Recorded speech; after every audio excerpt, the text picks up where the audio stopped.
va se gêner sur Europe 1. Tous les week-ends de 16h à 18h, Laurent Ruquier. Si vous avez raté l'émission de Laurent Ruquier cette semaine sur Europe 1, c'est le moment d'en profiter. Jusqu'à 18h, on rediffuse pour vous les meilleurs moments. Humour, anecdotes et questions insolites au programme. En voici une par exemple sur Arnold Schwarzenegger.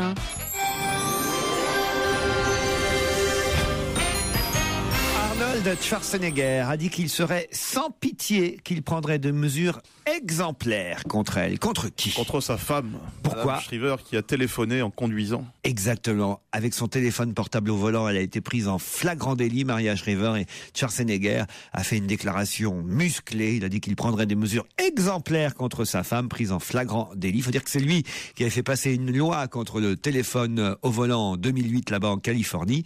Et il a même remercié ceux qui ont rapporté cette infraction. Jusqu'où on ira dans la démagogie? Je vous jure, c'est vrai. Honteux, quoi. Bonne réponse en tout cas de Fabrice, c'est beau. Ouais, quand même.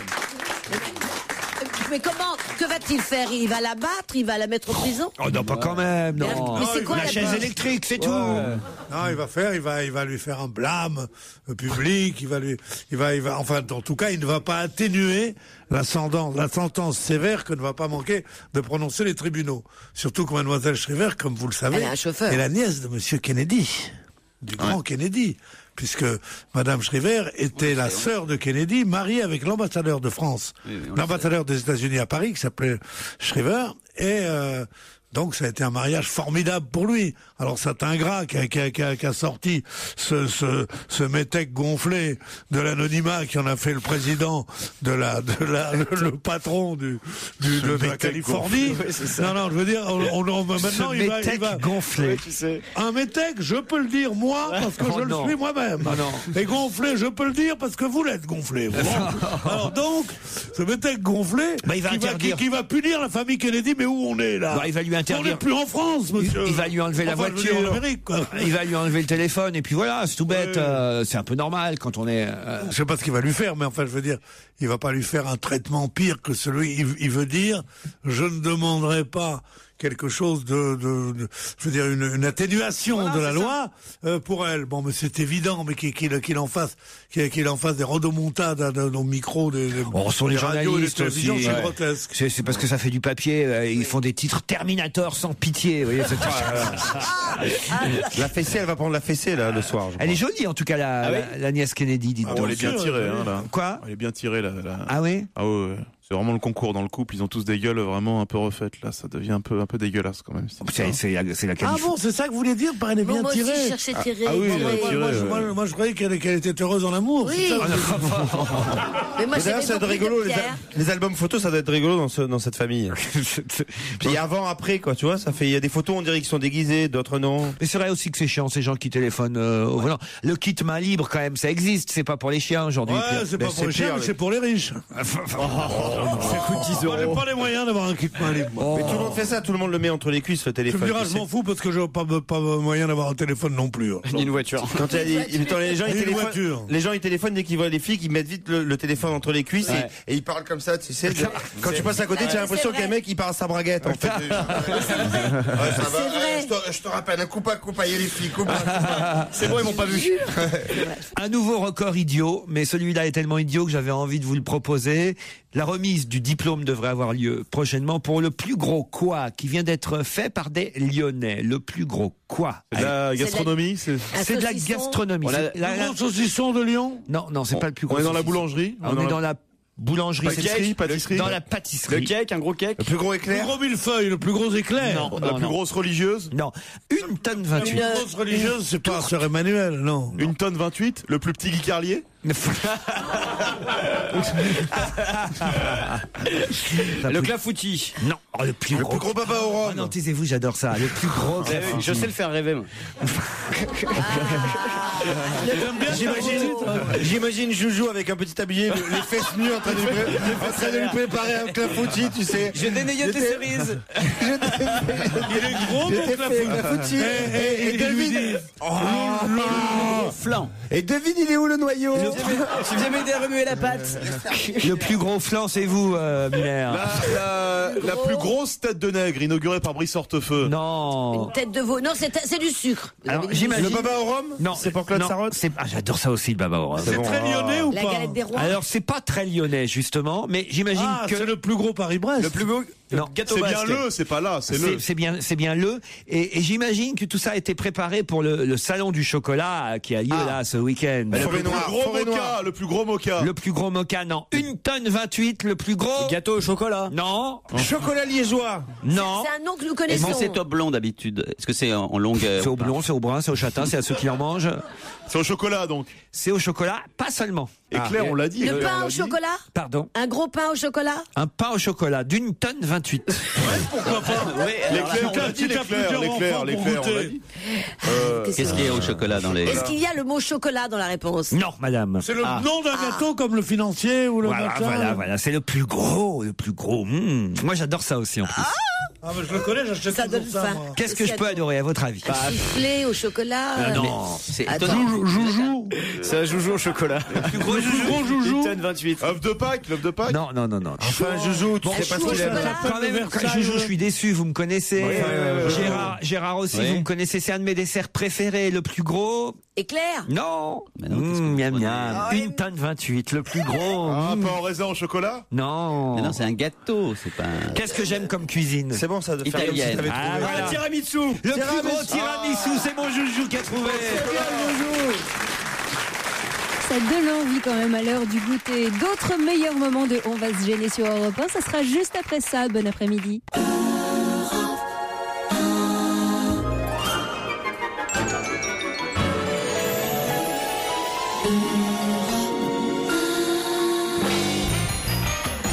Et dans le meilleur de On va se gêner, c'est un duel auquel vous allez assister maintenant. Un challenge auditeur plus précisément. Europe 1, on va se gêner. Le challenge auditeur. Le moment que Julien Lepers nous envie. Sabine et Pierre, bonjour. Bonjour. Oui, Sabine, vous êtes à Mérindol, dans le Vaucluse. C'est où ça exactement, Mérindol? C'est sud du Béron. Voilà.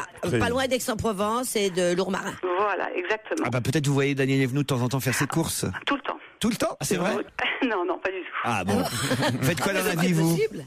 Eh ben, je suis musicienne et j'enseigne dans un conservatoire. Musicienne, quel genre de musique? Je suis flûtiste. Flûtiste. Ah, ça c'est. Alors là, il va y avoir des plaisanteries, mais je n'en ferai pas. Non, il va surtout y avoir demande de flûte sur Europe 1. Ah bah oui, il faut aller la chercher, là, votre flûte. Ça, voilà, un sport. Ah oui. Comment on appelle ça? Que je n'aurais jamais pu faire parce qu'il faut se taire. Réflexion faite, je viens de réfléchir. C'est ça. Quand vous faites de la flûte, Bien sûr, vous comme êtes la obligé de flûte. vous taire. À la différence du piano et de la guitare, ouais, c'est vrai. Dès qu'on souffle dans quelque chose, faut se taire. Oui. Par contre, la batterie, ça aurait été pas mal pour toi. Parce que moi, tu pouvais parler, personne t'entendait. C'est pas obligatoire de se taire, mais c'est mieux. Pierre, bonjour. Bonjour. Vous faites quoi, vous, dans la vie, Pierrot? De la guitare. Moi, je suis bibliothécaire. Bibliothécaire. Allez chercher un livre, Pierre. Parlez doucement, parce qu'il appelle peut-être de son lieu de travail. Vous appelez de votre lieu de travail. J'entends très mal. Est-ce que t'as pas de ton lieu de travail? Est-ce que vous appelez de votre lieu de travail? Non, pas encore. Tu sais pas le faire de Titoff, toi, par hasard.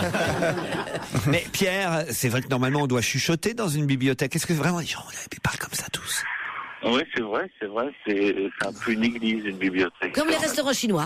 Comment ça, les restaurants chinois? Ah, moi, dans les restaurants chinois, les gens parlent tout doucement. Ah bon? Elle est folle. Mais non, pas du tout. En tout cas, il y a une il chose marche de à la sûre, baguette. c'est qu'il y aura jamais une bibliothèque Daniel Evenou.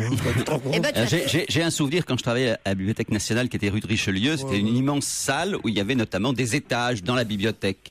Et là, tout le monde travaillait de façon très studieuse. Et un jour, un homme est tombé du haut de la bibliothèque en allant chercher un livre. Donc il fait ah, et tout le monde avait chut. Elle est pas mal, hein, Mais elle est authentique. Alors la petite Sabine, elle a trouvé sa Je flûte? sais pas où est-ce qu'elle s'est mise sa flûte, mais dis donc, elle la trouve pas. Sabine? Oui, je vous entends. J'ai l'impression de parler à des sosies au téléphone. C'est bizarre. C'est un peu ça. Si j'avais pu emmener le mien aujourd'hui, Oui. croyez-moi. Il faudrait faut changer au sosie vocal. Sabine, allez-y, nous vous écoutons.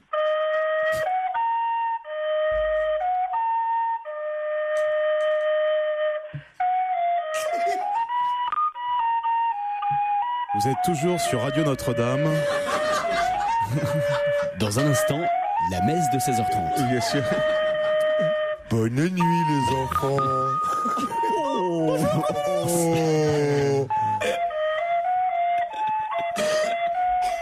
Qui c'est le monsieur qui se glisse dans mon lit? Quand on pense les heures de patience et de travail qu'il a fallu à cette dame pour en arriver à jouer aussi bien. Et pour que tu gagnes les souffrances. Bravo Sabine. C'était génial. Non, parce qu'en plus, elle a l'air de bien jouer. Hein. Ah ouais, superbe. Ah, c'est de la flûte à bec alors, c'est de la flûte à bec. Exactement, c'est la flûte à bec et c'est un morceau qui a servi dans plusieurs films. Alors, si vous voulez trouver la question, peut-être vous trouverez. Alors, c'est quel film? Il y en a beaucoup, mais le plus célèbre, c'est L'Enfant sauvage de Truffaut. Très bien, jolie référence. Brooke Greenberg est née en 93. Elle est un mystère, pas seulement pour la science, mais aussi pour Paris Match, qui publie plusieurs photos cette semaine de Brooke Greenberg. Quelle est la particularité de Brooke? C'est une particularité physique? Alors physique, oui, on peut le dire. Ce n'est pas un être humain. Ah si. C'est au niveau des organes ou plutôt des membres? Ah, c'est plutôt au niveau de tout. C'est un être humain? Oui, je l'ai dit déjà, Gérard. Vous savez, Sabine, Pierre? Ah, pas du tout. Ah là là. Elle a 5 ou 6 bras, un truc comme ça. Elle est née en 1893. 1993, elle a 16 ans. Elle n'a pas testé des médicaments? Non, oh, elle a dû en prendre, j'imagine. Elle n'a qu'un œil, elle est cyclope? Non. Elle a un problème de pilosité? Non. Mais donc c'est une maladie qu'elle a cette. C'est une maladie. C'est une maladie C'est un rarissime. cas unique au monde qu'aucun médecin ne parvient encore à expliquer. Elle a une queue? Elle a une queue? Non. Ça se voit? Ah bah écoutez, je vais vous montrer les photos de match qui sont assez terribles d'ailleurs, hein, je dois dire. Elle a une corne? Non. Des antennes? Non. Elle a des ailes. Elle a 16 ans, elle est née en 93 et... Elle a un visage particulier? Non, enfin oui, évidemment. Elle a 2 têtes. Non. Elle a 2 têtes. Elle a 3 têtes. Elle a 2 têtes. Elle a des lésions à notre périnéale. Elle a des lésions. Oh non. Elle a la maladie du Crohn, c'est pas ça? Non. Elle est lulupucienne. Oui. Lily. Lulupucienne. Non. Elle a les jambes à la place des bras. Non. Si elle devait ressembler à l'un d'entre nous, à qui elle ressemblerait le plus? Joujou. Ah, elle est très petite alors. Oui, ça oui. C'est une miniature. Elle a le corps de Joujou avec la tête de Bénichou. Ça c'est... Ça serait le rêve pour vous. Hein. Le truc à abattre. Ah non. La chimère dégueulasse, tu sais. Elle fait 50 cm avec moi. On était copains comme Ah oui, cochons. j'ai été copain Et avec depuis lui, 2 il est jours, depuis hier, je sais pas ce qu'il. Je lui ai rien fait, hein. Je sais pas. Moi, j'adore mon Pedro. Et il me regarde avec. J'adore mon Pedro pour lui dire la tête de Benichou. Mais c'est pas une tête de con qui va me parler comme ça, non? Bon, dites, alors effectivement... Elle fait moins de 50 cm. Alors ça, c'est vrai qu'elle n'a pas beaucoup grandi, Brooke. Mais C'est ça le point commun avec moi? tout simplement, qu'est-ce qui lui arrive? Elle, Elle ne grandit pas. mieux que grandir, elle ne vieillit pas. Elle ne vieillit pas. Bonne réponse de Jérémy Michalak. Il faut en parler à Frédéric Mais Mitterrand. en quoi c'est une tare? Vous dites que c'est une maladie grave de pas vieillir. Moi, je signe tout de suite. Écoutez, elle a 16 ans et regardez, Avec effectivement, le on croirait un bébé, quoi. Voilà, Brooke. Quoi, elle a 16 ans? Eh oui, 16 ans, Pierre. Comme quoi, peut-être que les conquêtes de Frédéric Mitterrand avaient 40 ans. Hein. Oh non. Sabine, on peut se dire au revoir sur un air de flûte? Encore, d'accord, je vous la suis. Vous allez faire un petit air de flûte pour nous dire au revoir et Pierre va chanter dessus. Et si vous êtes sage, on vous envoie des places et des livres, comme lot de consolation. Merci beaucoup. D'accord. Vous êtes prêts, Pierre? Merci, Sabine. Oui. Alors, Pierre, à vous d'improviser. Hein. Ouais. Attention, c'est parti.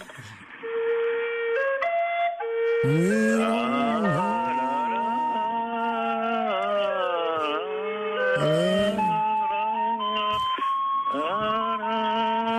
non, mais tais-toi, mais qui chante à ma Pierre?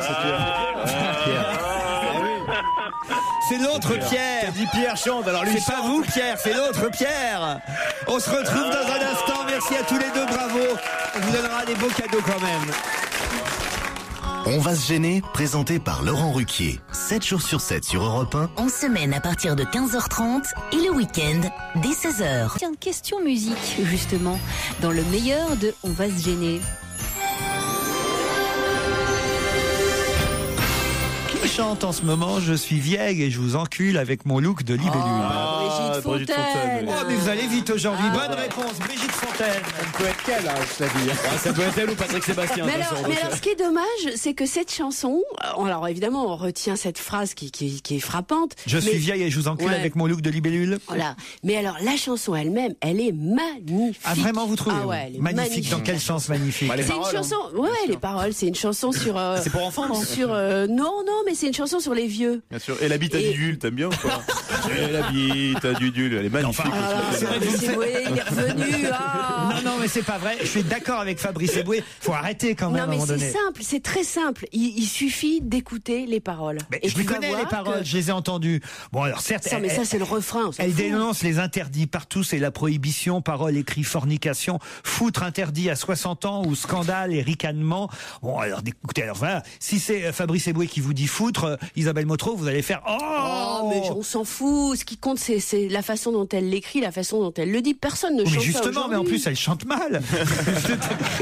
C'est quoi le titre exact de la chanson? Vous n'allez quand même pas me dire que c'est une bonne chanteuse, Brigitte Fontaine. Moi, j'adore sa voix. Je suis vieille et je vous encule avec mon look de libellule, oui. Mais non, mais c'est comme si Fabrice chantait je te bouffe la chatte avec mon costume de pirate. Forcément moi, on pourrait pas dire c'est un truc à un télo. Non, mais moi, je défends pas ça, parce que ça, c'est le côté provo de Fontaine. Elle a toujours fait ça. Et elle se lève dans les émissions, elle s'en va, et machin. Je t'en fous plein la bouche avec mon look de mouche. Ouais, c'est pas mal. Remarquez, je suis pas sûr que ça chanson avec mon costume de fée. Non, il faut un insecte. Mais il faut pas rester à cette phrase-là qui est vraiment la phrase faite pour ça, pour qu'on parle du disque. Et là, vous tombez dans le panneau. C'est toute la chanson qui est belle. Je t'en fous plein le con avec mon look de papillon. Voilà, bravo. Je te fais le fion avec mon look de morpion. Non, mais c'est vrai, ça nous fait marrer au bout d'un moment. Parce que... Mais non, elle a une voix extraordinaire, Brigitte Fontaine. Ah oui. Non, mais attends, tu m'as pas laissé finir tout à l'heure. Je ne dis pas qu'elle chante bien. Je dis qu'elle a une voix incroyable. Voilà, c'est tout. Non, mais il faut, alors évidemment, c'est pas Céline Dion. C'est pas Céline Dion, mais c'est le sommet, évidemment. Après, c'est que, évidemment, le disque va très peu passer sur les antennes parce qu'on va nous dire.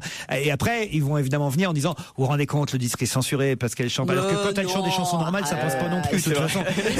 Non, mais c'est vrai, mais si on connaît le truc par cœur. Mais quand t'es animateur radio, tu peux pas annoncer un disque comme ça.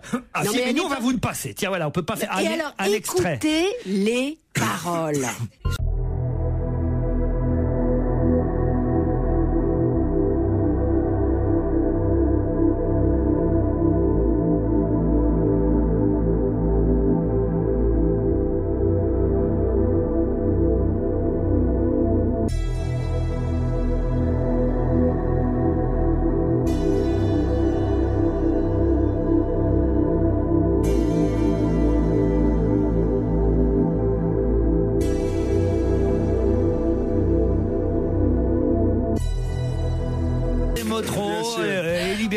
Et Frédéric Tadei se pâme devant ce genre de chanson. Mais je ne me pâme pas, je suis désolée.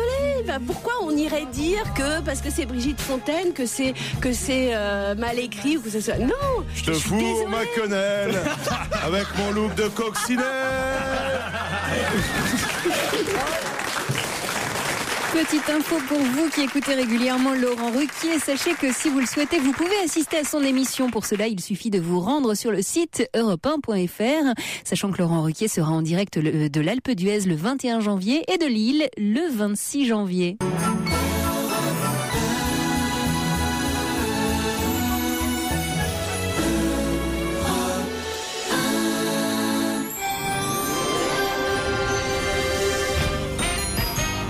h 18h, c'est le meilleur de On va se gêner sur Europe 1 et on va retrouver tout de suite Fabrice Eboué, Isabelle Motro et Philippe Alfonsi autour de Laurent Ruquier pour une question plutôt corsée. Europe 1, la question ultra difficile. Même Michalak ne peut pas y répondre. Quelle plaque vient d'être déposée hier même à l'entrée d'une HLM, puisqu'on dit une HLM, de Bobigny? Quelle plaque vient d'être déposée à l'entrée d'une HLM de Bobigny? L'ascenseur fonctionnera exceptionnellement le 8 juillet. Non. Bon, c'est une plaque commémorative? Non. Je dis non un peu trop rapidement. Oui, en quelque sorte, oui. Ça dépend ce que vous entendez par commémorative. Ça rappelle quelqu'un qui vivait là? Exactement, ça oui. Ça rappelle quelqu'un qui vivait là. Quelqu'un de célèbre? Quelqu'un de célèbre, oui. Qui est mort? La plaque concerne quelqu'un qui n'est pas mort. Chanteur? Chanteur, non. Qui a vécu dans cette HLM? Voilà, c'est quelqu'un qui a vécu dans cette HLM, qui est toujours vivant. Comédien? Comédien, non. Renaud? Non. Un homme, donc, hein, on est bien d'accord. Un homme, oui. C'est pas un chanteur? Non. Brigitte Fontaine? Non. C'est drôle, ça. Alors, attention, sur la plaque, il y a 2 noms. Oui, justement. Puisque il y a même 3 noms si je vais jusqu'au bout. Sur la plaque, il y a 3 noms, mais sur ces 3 noms, il n'y a qu'une personne qui a vécu dans cette HLM. Mais il se trouve qu'à un moment donné, il y a 2 personnes qui se trouvaient au même moment dans cette HLM. C'est un peu compliqué, hein, mais moi. Et ces 3 personnes travaillaient ensemble, genre le trio des inconnus? 2 personnes seulement travaillaient ensemble. C'est NTM, Joey Star et Cool Chain, un truc comme ça? Non. 2 personnes seulement travaillaient ensemble. Et en plus, ça date, c'est commémoratif, ça date d'il y a 50 ans pile. Si on trouve leur profession, on est sur la bonne piste. Ah oui, évidemment. C'est des comédiens? Non. Des peintres? Des peintres, non. Des peintres, non, mais on commence à se rapprocher. Mais on a ça à voir avec quelque chose qui se dessine, qui se peint, qui se dessine. Graphisme. Bravo, qui se dessine. C'est des humoristes, des dessinateurs. Goscinny, de la bande dessinée. De la bande dessinée, c'est donc Goscinny, Uderzo, qui créait Astérix. Bonne réponse de Fabrice Eboué. On peut lire sur la plaque de cette HLM de Bobigny, ici est né Astérix en 1959, créé par René Goscinny et Albert Uderzo. En effet, Astérix est né en HLM, en quelque sorte. Et les deux habitaient dedans, alors? Non, il y avait que Uderzo qui habitait là, mais c'est chez lui qu'a été créé le personnage d'Astérix, sur la terrasse de l'appartement HLM de Bobigny. Alors, c'est ça qui me surprend, sur la terrasse de l'appartement HLM. Ça veut dire un balcon, peut-être, la terrasse.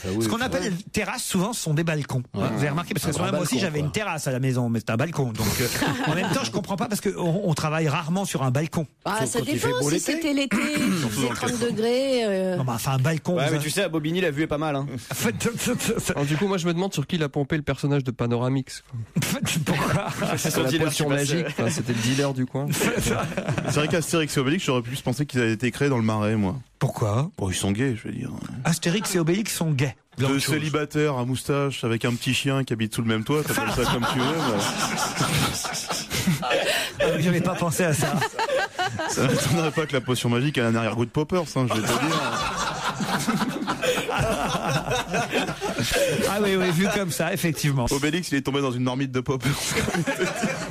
C'est pour ça qu'il se balade avec un menhir derrière le dos, tu sais. Je me suis dit, dans combien de temps il va parler du menhir? Ah oui, j'avais pas vu ça comme ça. C'est intéressant. Hein. Il faut dire que Fabrice Eboué fait partie de la Bras Raccourcis Comedy Club.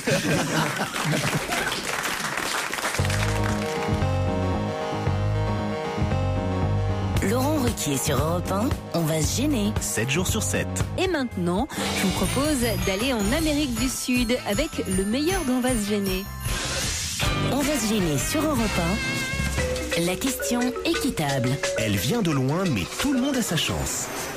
Ah ben, elle vient du Venezuela, la question équitable, puisque là-bas, Hugo Chavez, le bon petit père du peuple, comme on le surnomme dans Libération, qui veut que le pays fasse des économies d'électricité.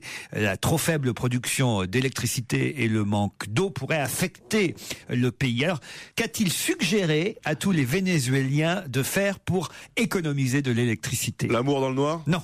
Changer les matins, c'était dans l'idée. Changer les ampoules. Vous en souvenez pas? Non. Ah, bah c'est ça. Mettre des ampoules basse consommation. Non. Éteindre les pacemakers? Ah non, il est vraiment soucieux du moindre détail. Vous allez voir, non, pas éteindre les pacemakers, non. Oh, je suis même pas sûr qu'ils en ont, pardon, Venezuela. Éteindre la télé, arrêter la télé à une certaine heure? Couper la lumière dans le frigidaire? Non. C'est un truc qui économise, qui permet d'économiser? C'est un truc pour vanner les Américains ou pas? Il a même fait, je vais vous donner un autre truc qu'il a fait qui est assez rigolo. Il a chronométré lui-même combien de temps il passait sous sa douche. Alors, il dit, moi, je prends 1 minute pour me mouiller, 1 minute pour me savonner et une 3e minute pour me rincer. 3 minutes douche, et il demande à tous les Vénézuéliens de faire pareil. Ça, c'est un des conseils qu'il donne. L'autre, c'est lequel? 4e minute pour baiser? Non. Ça n'a pas rapport avec la douche. Ça a à voir avec les toilettes? Oui, avec les toilettes. C'est-à-dire de tirer la chasse qu'une fois par jour? Non. De pas laisser la lumière. De faire dans le noir, de pas allumer. Alors, De pas allumer. De faire dans la douche. Non. De faire pipi et caca debout pour gagner du temps. C'est peut-être un détail pour vous, mais moi je... Mais moi je le fais ça, pipi dans la douche, c'est sympa, j'adore. Ah ouais. Il n'y a rien de meilleur. On prend pas la douche ensemble, mais. Ah bah si. Et donc c'est la lumière dans les toilettes? C'est la lumière dans les toilettes. À la bougie, avec une bougie. Alors d'être assis, ce qui évite d'allumer la lumière, parce qu'on n'a pas besoin de viser. Je vais vous donner la bonne réponse. De faire des stages avec Gilles Montagnier pour apprendre à chier dans le noir. Quelle horreur! Le stage. Ça arrive souvent, tu vas dans les toilettes publiques, tu sais, t'as une crotte juste sur la cuvette, tu sais pas pourquoi, c'est des mecs qui... C'est des non-voyants. C'est quand Gilbert est passé. Mais vous êtes fous. Vous vous rendez compte de ce que vous dites quand même. On va pisser sur les toilettes, mais toujours à côté. Alors là, il suggère à ses concitoyens, Hugo Chavez, d'aller aux toilettes la nuit quand il va. Non, la nuit de Noël, ouais. Non, ça... quand la nuit de Noël, il y a plein de bougies partout, ils peuvent chier grâce à la douce pénombre que fait la lumière de la bienvenue de l'enfant Jésus. Déposer la bûche. Je vous ai pas bien donné l'information. Sous le sapin, dans les souliers des gosses.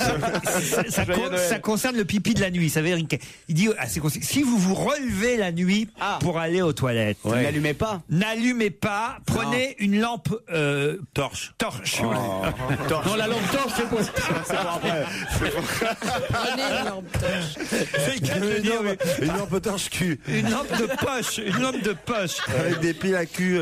Voilà. Ouais, parce que c'est quand la nuit on a toujours des poches là. Et puis c'est pratique en plus. Il suggère. Tu couches avec un kangourou. D'un côté tu te tiens, de l'autre tu vises avec. Il suggère à ses concitoyens désireux d'aller aux toilettes la nuit de se munir d'une lampe de poche. Bonne réponse de Gérard Miller. Laurent Ruquier sur Europe 1, on va se gêner. 7 jours sur 7.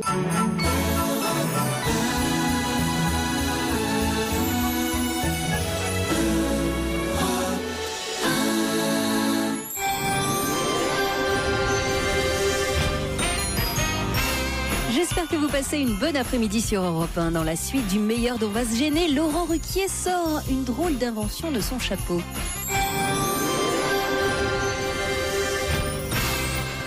Ah, j'ai une bonne question là qui, alors en plus va nous permettre de quitter la politique. C'est une jeune femme qui s'appelle Lauren McCarthy et qui vient d'inventer un drôle de chapeau. Elle appelle ça le chapeau du bonheur. Mais qu'est-ce que c'est que son chapeau? La capote? Non, non. C'est le chapeau du bonheur. C'est pas bête, le chapeau du bonheur pour la capote. C'est un chapeau qui procure quelque chose? C'est-à-dire? Il y a quelque chose dedans. Il y a un réfrigérant dedans? Non, il n'y a pas de réfrigérant. Pas besoin de... C'est un chapeau à tête, hein? Comment, un chapeau à tête? Pour mettre sur la tête. Oui, un chapeau, généralement, c'est sur la tête. Je sais pas, oui, mais bon. Vous le mettez ailleurs, votre chapeau? Ouais, parfois, ça m'arrive. Donc.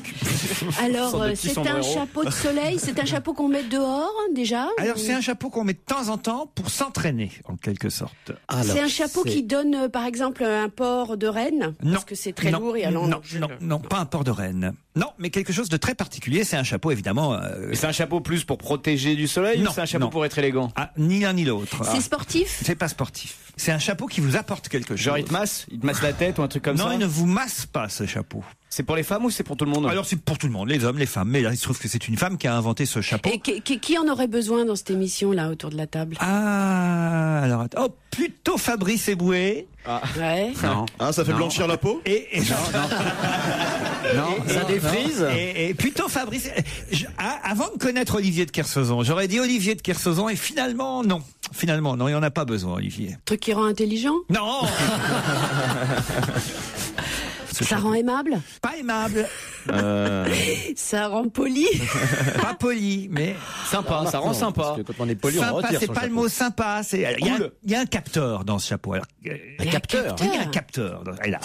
Elle a inventé un chapeau avec un capteur situé sur la joue. Bon, et alors? Comme ça, alors. Sur la joue du chapeau, parce que les chapeaux ont des joues.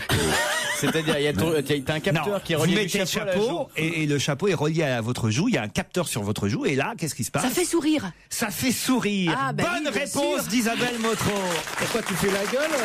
C'est pas la gueule, Fabrice, il arrête pas de se prendre la poche. Non, c'est pour Bénichou, ça. Pour Bénichou, c'était bien. J'ai pas dit que vous faisiez la gueule, mais peut-être vous êtes plutôt du genre humour blague à froid, quoi, vous voyez? Ah, d'accord. Humour noir. Moi, j'aurais failli en avoir besoin. Non. Non, mais attends, On va développer là. Hein? Non, ce n'est pas ce que j'ai dit, maître. Ça, c'était pas une bonne idée, Laurent. Ouais. Là, Maître de Kersauzon, j'ai dit qu'avant de vous connaître, dans mon imaginaire, je me disais, tiens, il doit être un peu mal embouché, il doit faire la... Il doit faire la gueule tout le temps. Et puis non, j'ai vu arriver un homme rayonnant, un homme souriant, un homme ouvert, qui a fait battre mon petit cœur d'un seul coup. Et puis toi, Joujou, ça a commencé comme ça. Je crois que j'ai quand même commandé 2 chapeaux. Je crois que c'est un chapeau qui rend pédé en fait. Mais alors attends, comment ça peut faire Je vous sourire, explique comment il marche, le chapeau de Lorraine McCarthy. Oui. Elle a conçu un chapeau donc qui détecte, grâce à un capteur situé sur la joue, l'intensité de votre sourire. Et si vous ne souriez pas assez, hop, le chapeau vous pique à l'arrière de la tête. Quelle horreur! Il t'envoie une décharge électrique. on ne sourit pas. Et ça fait sourire, ça? Ça vous pique la tête à l'arrière avec une petite pointe. Aïe! Et grâce à une utilisation répétée de l'appareil de conditionnement, vous allez vous entraîner et surtout entraîner votre cerveau à sourire tout le temps. Voilà. Mais ça s'appelle le chapeau du bonheur. Vraiment con à la fin parce que t'as toujours Bénet avec le sourire idiot. Non, mais alors, il est comment le chapeau? Parce que s'il est franchement ridicule, Pour l'instant, il est chez Stéphane Bern. Parce qu'en plus, quand tu portes ce chapeau, t'es en face de gens qui sont hilars tellement t'es ridicule, donc t'as pas forcément. Non, regardez, elle est en plus jolie, cette jeune femme qui sourit avec son chapeau. Ça fait comme un bonnet en laine, et puis, vous savez, comme elle n'est pas obligée de le porter tout le temps, il suffit qu'elle s'entraîne pendant 8 jours, et puis après, elle va. Ouais. sourire très fort. C'est agréable, quelqu'un qui sourit. C'est marrant, on dirait le bonnet banania un peu, ça explique le truc, quoi. C'est pour ça, tu sais. Pourquoi le bonnet banania? Tu sais, c'est un noir qui sourit tout le temps, banania, bêtement, comme ça. Vous avez été marqué par vos petits déjeuners. Oui, ça, c'est sûr. Ah, c'est pas l'Américoré, hein. C'est un autre concept. On n'a jamais vu l'Américoré, hein. On sait pas quelle gueule il a, l'Américoré. Il vient quand le mari est pas là, à mon avis. Ah oui, Moi, j'ai pas confiance dans l'Américoré. Vous avez vu le fantasme d'Isabelle Mossot? Ah ouais, là, je se taper. L'Américoré vient quand le mari est pas là. Je trouve ça très louche, tu sais. Tu voudrais pas te faire pécho par El Gringo, là? Cette espèce de famille tellement heureuse. Et le géant vert, il t'excite le géant vert ou pas?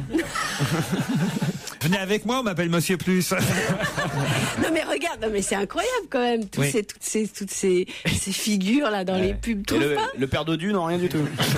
Le père Dodu, ah oui, non, moins déjà. Elle, c'est Georges Clooney, elle rêve de Georges Clooney. Ah bah oui, mais qui ne rêve pas de Georges Clooney? Moi, je rêve d'un accouplement entre Georges Clooney et la mère Denis.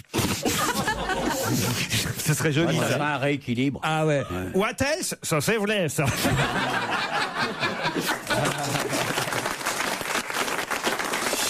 On va se gêner. Laurent Ruquier et toute sa bande. Jusqu'à 18h sur Europe 1. Bon, à défaut d'avoir fait le jogging du dimanche qui va bien aujourd'hui, Laurent Ruquier vous entraîne tout de même maintenant dans les rayons du sport. Écoutez. Je vous emmène dans un autre domaine sportif, celui-là. Et je vais vous demander d'avoir un peu de mémoire. Pourquoi André Agassi a perdu Roland-Garros le 10 juin 1990. Parce qu'il avait peur de perdre sa perruque. Parce qu'il avait peur de perdre sa perruque. Bonne réponse de Fifi et Christine, bravo.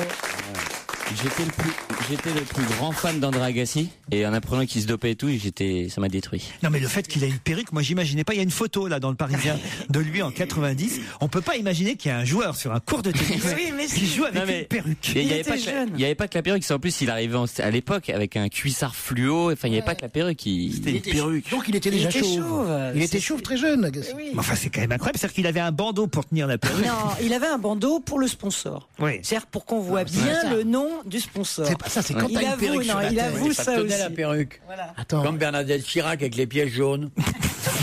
Comment ça? Elle met les pièces jaunes dans les poches pour tenir la perruque.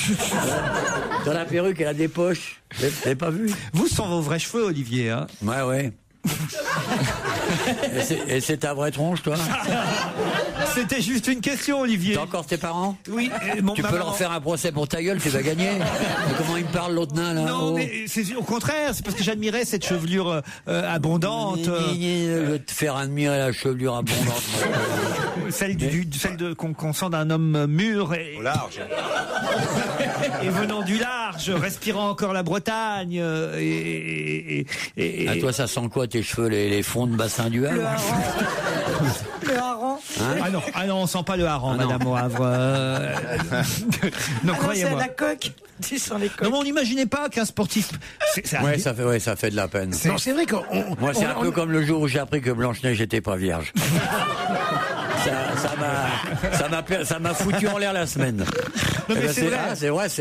Non, c'est marrant. Ça fait de la peine. Ça fait de la peine. On donne son cœur aux sportifs tellement on le soutient, on est content et tout. Puis il y a des sportifs qui après leur carrière ont fait de la pub. Bernard Darniche par exemple. Oui, non, mais ça dépend. Pour les implants, vous voyez. Ce qui est très curieux, c'est qu'on n'est pas étonné qu'ils se droguent, on est très étonné de la perruque. Ouais. Oui. La drogue, tout le monde s'en fout. Tout le monde dit c'est normal, c'est un sportif. Mais alors, l'autre tafiole avec une moumoute, tu vois ça. Attention à ce que tu dis. Attention. C'est un hommage à Louis Nicolin. Attention, parce que là, si vous reprenez les propos de Louis Nicolin, j'ai pas compris. Qu'est-ce qu'il a fait ce joueur d'Auxerre? Il a rien fait. C'est l'entraîneur. Il a provoqué un carton rouge chez l'adversaire. Montpellier. Deuxième faute sur lui. Comme ça. Et Louis Nicolin, qui est un homme extrêmement délicat. Oui. Après, dans le foot. Non, mais lui, il est particulièrement délicat. Il fait partie du British Club. Avec cet accent extraordinaire, parce qu'il a l'accent moitié du Midi, moitié lyonnais, ce qui donne un truc invraisemblable. Et il a dit, alors, ce Pedretti, on va l'atteindre à la maison quand au retour. Pedretti. C'est son nom du mec. C'est une injure. C'est pas une insulte italienne. Il a dit, de toute façon, ce n'est qu'une tafiole, c'est ça? Donc il a contre une Tarlouse. C'est encore plus grave. Dans le degré. Dans le degré homophobe, oui. Tafiole est plus grave. Ah bon, tu peux nous faire la différence entre tafiole et Tarlouse? Je t'expliquerai tout à l'heure, tu verras. Mais alors, le Paris Football Gay a porté plainte contre lui. Mais alors, est-ce qu'il est vraiment homosexuel? C'est vrai, ça existe? Oui, mais bien sûr. Ouais. Le Paris Football Gay. Bien sûr. PFG. Vicage de Rasso était. Ouais. Mais ils jouent pas, ils prennent que la douche. Hein.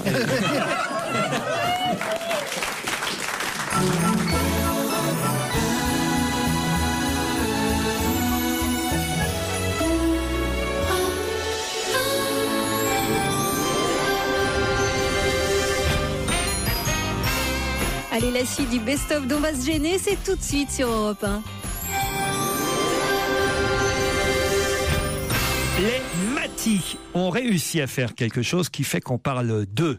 Une naine s'appelle Mimi. Je préfère que ce soit lui qui l'ait fait. Est-ce que vous savez ce que sont que les Matis d'abord? Les Matis, c'est pas des bijoux? C'est pas des bijoux, les Matis. M-A-T-I-S. C'est genre un peuple dans terre inconnu. Ah, c'est vrai que Frédéric Lopez aurait pu aller chez les Matis. Comme les Dogons. Alors je sais ce qu'ils ont fait. Ils ont enfin la télé hertzienne. Non, ils sont en forêt amazonienne. Et qu'est-ce qu'ils ont fait? C'est pas si con. Ils ont coupé un arbre. Non. Ils sont mariés avec un blanc de passage. Non. Ça fait le matissage. Non, mais les Matis ont fait quoi? La chenille. Comment ça, la chenille? Ils ont fait la chenille pour le réveillon. Ils sont pas... Tu les vois bien dans la Ils ont découvert ça, ils adorent. Ils font la danse des canards. Tout ça. Ils ont découvert. Ça sort d'où, ça, Titoff? Je sais pas, de l'Amazonie. Non, on pourrait leur dire merci. Qu'est-ce qu'ils ont fait? Ils ont vu Bienvenue chez les Ch'tis. Ils ont vu que les Ch'tis leur ressemblaient étrangement. Ils ont replanté des arbres. Non. Ils viennent de découvrir la roue. Non, mais ils ont découvert Michael Jackson. Non, mais ils ont découvert quelque chose. Et on peut leur dire du pétrole. Non. Bah oui, enfin nous pas spécialement nous directement, mais quand même ils ont réussi à grâce à eux, qu'est-ce qui s'est passé? Une plante avec laquelle on va faire un vaccin. Non, eux ils étaient chez eux, tranquilles, et là qu'est-ce qui se passe? Ils ont kidnappé. Il y a un blanc, ils rencontrent un blanc. Plus qu'un. Il y a un frère Bogdanov qui arrive. Des touristes. Qu'est-ce qui s'est passé? Nicolas Hulot. Ils croisent des touristes. Non, ils croisent pas. Qu'est-ce qui s'est passé? Il y a deux touristes qui se perdent et ils tombent pas sur qui se perdent. Ils sont tombés. Ils meurent. Ils sont tombés du ciel. Oui, donc des parachutistes. Un avion. Il y a eu un crash et eux ils les ont sauvés. Exactement. Voilà. Bonne réponse de Titoff. Oui. Quand est-ce qu'il y a eu un crash? Là, ce week-end, enfin un peu plus que le week-end, parce qu'on a su que ce week-end, le temps que ça revienne depuis les Matis, vous imaginez un peu. Ils sont crashés en 1988. Faire la traduction du pato, là, comment ils appellent? 9 survivants d'un avion de 11 passagers qui s'était écrasé. Jeudi, voilà, j'ai le jour exact, ça s'est passé jeudi. On a l'année ou pas? Jeudi dernier. Jeudi dernier à Itui, en pleine forêt amazonienne, et 9 survivants ont été secourus par les Indiens, les Matis, une tribu qui a permis de les localiser. C'est eux qui ont réussi à faire signe grâce à des panneaux, puisqu'ils sont... Mais pourquoi ils ont pas mangé? Parce qu'ils sont pas cannibales, les Matis. Ils sont tombés un jeudi. Vendredi, c'est poisson. Ils ont eu du bol. Et samedi, ça aurait pu être assez frais. Donc, c'est à ça que... C'est ça qui les a sauvés. leur survie. C'est une belle histoire quand même, t'imagines. Ah oui, ça fait pleurer. Non, mais ça doit être flippant. Ça doit être flippant. D'avoir un Kleenex. Parce qu'ils vivent en autarcie. En autarcie, en Amazonie, on a dit. Oui, mais voilà, isolés avec des sarbacanes, des colliers de dents de singe, des noix de coco sauvages. Ouais, quand tu les vois arriver après un crash d'avion, tu dois pas être à l'aise. Des noix de coco pas sauvages, vous? Quoi? Des noix de coco pas sauvages. D'élevage. La noix de coco de Paris, c'est une petite noix de coco du 14e. Des noix de coco sauvages. Oui, notre coco de Bertillon, tout ça. C'est ce qu'est l'Amazonie imaginée par l'éleveur de moutons. C'est vachement bien quand même. De temps en temps, des équipes télé qui viennent les filmer et qui permettent. Ils sont habitués alors. Oui. Ils ont des fusils, ils ont des moteurs hors bord. Ah bon, ils ont des jet skis. Ah oui, d'accord. Ils ont des casseroles en aluminium. Des téléphones cellulaires, ils sont beaux, tes Indiens. Mais avant, il y avait. Ils ont tellement de barbaques qu'ils mangent même plus les rescapés du ciel. Avant, il y avait qu'une maison collective par village, vous voyez, où résidaient des dizaines de personnes. Un immeuble, quoi. Voilà. Oui, des MJC, quoi. Et ils vivent dans les arbres ou ils se déplacent normalement? Ah non, ils se déplacent. Normalement, ils vivent de la chasse. Et de la culture. D'accord. Ils vivent de la chasse. La pêche, la tradition. La chasse à la. Ils vivent de la chasse, la pêche et la tradition. Il faut un film. Je vous jure que c'est écrit. Ils vivent de la chasse, banane, 13 variétés. Ah oui. Ah, mais il y a la banane sauvage, hein. Chasser la banane. Le cri de la banane blessée, faut faire gaffe. Hein. Et puis, faire un manteau en peau de banane, c'est interdit. Hein. Ils chassent la banane, tu te rends compte? Ils s'approchent, ils disent j'aurai ta peau. C'est terrible la chasse de banane. Parlez debout. Ça se faisait beaucoup sous l'Ancien Régime. Et dans les boîtes gays. C'est surtout pour l'approcher la banane, c'est compliqué. Ah oui, comment faites-vous? Il y a des pièges à banane. Il faut se cacher. Hein. Ah oui. Le mieux, c'est de se déguiser en banane quand même. Ou tu fais le cri de la banane aussi. Le cri du sucre, ça marche. Moi, je l'ai fait beaucoup quand j'étais petit à Thoiry, quand on chassait beaucoup la banane. Restez à l'écoute d'Europe 1 jusqu'à 18h. On rediffuse pour vous les meilleurs moments de l'émission de Laurent Ruquier. Et la suite, c'est dans un instant. On va se gêner. Laurent Ruquier et toute sa bande. Jusqu'à 18h sur Europe 1. Humour et infos insolites au menu de ce week-end de Noël sur Europe 1 avec le meilleur de On va se gêner. Face à Stevie et Christine Bravo, entre autres, Laurent Ruquier nous pose une nouvelle colle.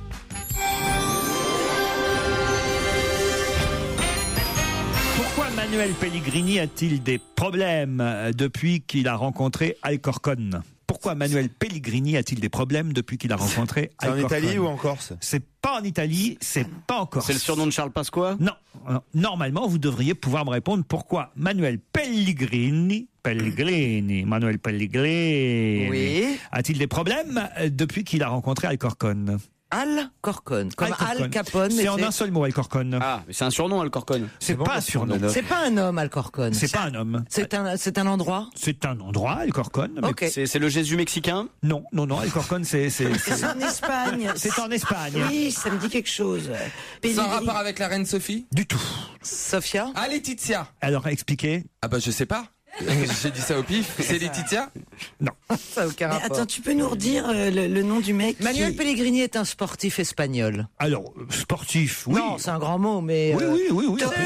C'est un torero? Il est dans le domaine sportif. Et Alcorcon, c'est le nom d'un taureau? Non. Il est entraîneur, Manuel Pellegrini. C'est le nom d'une arène? Bah oui. Du Real Madrid? Bravo, Stevie. C'est l'entraîneur du Real de Madrid, Manuel Pellegrini. Franchement, il faut que ce soit Stevie qui s'intéresse au football. Oui, et Alcorcon, c'est facile.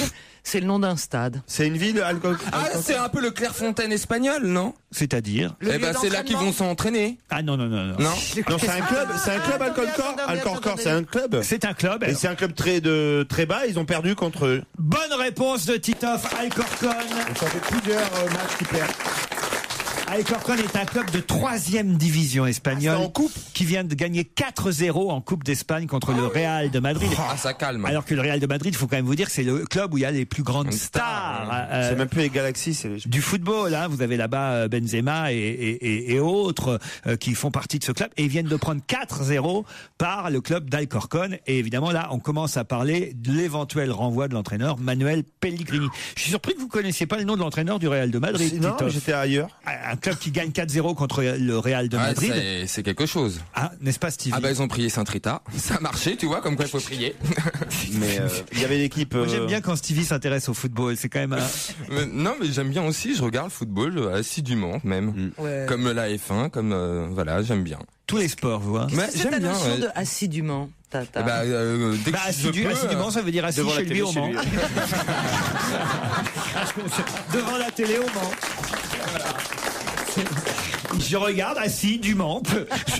Bizarrement, au Mans, je regarde jamais la télé. Ah bon? Ah non, je regarde la télé à Paris, mais jamais au Mans. Au Mans, j'ai trop de choses à faire. Ah oui? Ramasser les crottes de chien dans le jardin, déjà. C'est vrai qu'à Paris, il n'y a rien à faire par rapport au Mans. C'est vrai. À Paris. Bah non, attends, dis donc, réencadrer la Joconde pour 1100 €, ça prend du temps. C'est con, quoi. Ah, vous êtes bête, mon Dieu. Mais non, mais dans une maison, t'as toujours quelque chose à faire. Ah oui. Mon Dieu. Tu peux pas rester assis. C'est sûr que moi, je prends pas du City Lead Bank, par exemple, ça pollue. Je prends de la pierre magique. Alors oui, il faut frotter, c'est plus long. Faire le ménage. Mais oui, il y a plein de... Moi, j'ai compris ce qu'il a dit. Parce que j'ai les deux. J'ai la pierre magique et j'ai du City Lead Bank. Et je trouve que les deux sont efficaces. Mais je comprends rien à ce qu'il raconte. Non, mais là, il parle de ménage. Non, ce que je veux dire par là, dans une maison, il y a forcément plus de travail, surtout quand t'as des principes. Je ne sais pas si vous avez un pied-à-terre à Paris, mais si vous avez besoin de quelqu'un pour venir faire le ménage chez vous, Stevie peut se proposer, il adore ça. Ah ouais, mais chez les autres, il y a quelqu'un qui fait le ménage, vous faites ça vous-même, Olivier? Oh bah il a une tête à faire ça lui-même, oui. Je me demande s'il a un chez lui d'ailleurs. Et il se met un petit bandana sur la tête et tout. On ne voit pas chez toi. Et un petit plumeau. Je mets des poils pour me sentir portugaise et puis je balade.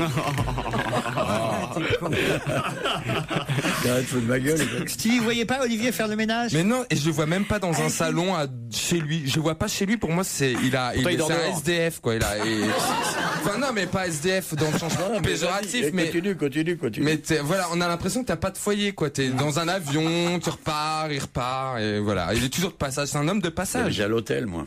Ah, vous êtes à l'hôtel donc on va dire. Ah oui. À quel hôtel? Quelle chambre, le numéro? C'est quoi le numéro? Dis donc, t'es pas marié, salope? Oh, le cri du cœur.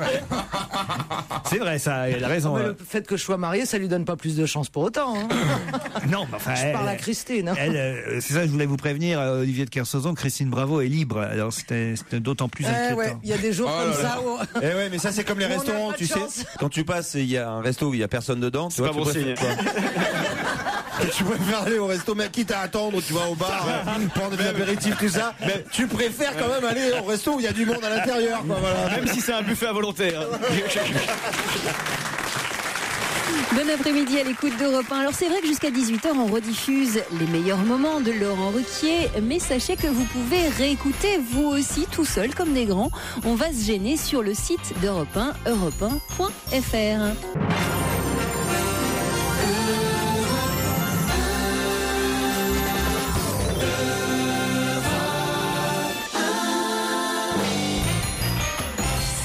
Du meilleur de On va se gêner sur Europe 1 avec cette fois une question de culture générale. Europe 1, on va se gêner. La question culture générale. Bah oui, il en faut. Maneleu est la mascotte du musée. Mais Maneleu est quel genre de petit bonhomme? Il est en mousse? Pas en mousse. C'est quoi Maneleu? C'est où? C'est en France? Alors Maneleu, c'est en France. C'est dans l'est de la France. Oui, le musée est en France, oui. Le musée est en France et Maneleu aussi, puisque c'est la mascotte du musée. C'est un personnage légendaire de l'est de la France? Non, c'est d'Alsace? C'est pas un personnage légendaire, c'est une sorte de mascotte du musée, Maneleu. Une mascotte, c'est vivante. Une mascotte vivante alors? Ah non, pas vivante. Non. C'est un kouglof en plastique? C'est une saucisse avec des yeux? C'est un fameux cuche? Un kouglof avec des yeux. Une saucisse en plastique. Non, c'est l'inverse. C'était le kouglof en plastique ou la saucisse avec des yeux? La saucisse avec des yeux, c'est vous, ça. Ouais. Je mais on se rapproche, on n'est pas loin, évidemment. Donc c'est un genre de pâtisserie? Ah, c'est pas bête. On est à Guertvillers, exactement, un village du Bas-Rhin, près d'Aubernais. Alors c'est les trucs qu'on se met autour des oreilles, là, les macarons? Non. Et là-bas, la famille Forwenger fabrique Maneleu et ce qu'il représente depuis 2 siècles et demi, cette famille fait ça. 2 siècles et demi. Et c'est une spécialisée de là-bas? Et oui. C'est un gâteau, c'est un biscuit? Ah oui. Et là, il y a un musée qui... Bretzel. Le musée du Bretzel. C'est vous, Titoff, qui avez dit ça? C'est moi qui ai dit ça. C'est pas ça du tout. Mais c'est un truc dans le genre. Déjà, ça fait envie. Ouais.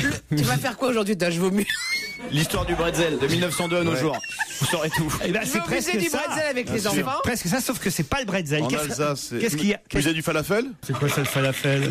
C'est des trucs qu'on mange rue des Rosiers, là. Ah non. Mais non, enfin, voyons. Manolo, c'est la mascotte du musée. Il est temps. En pomme de terre. Mais non. En choucroute. En choucroute. Eh ouais, c'est pas con ça. Comment vous les fabriquez? Attendez. Gaspard Proust, expliquez-moi comment vous fabriquez un personnage. Vous prenez le chou, vous le coupez, puis vous liez entre eux tous les filaments. Puis après, comme ça, avec à force, avec un peu de fil à coudre. Avec la saucisse, tu fais le nez. Avec 2 rondelles de grosses saucices, tu fais les yeux, tu fais les cheveux. Et après, tu mets une saucisse ou une huître selon le sexe de la mascotte. Enfin, c'est très facile à faire. En travaux manuels, tu devais être bien à l'école. Ça, j'étais un génie. C'est votre maman qui devait être contente à la fête des mères.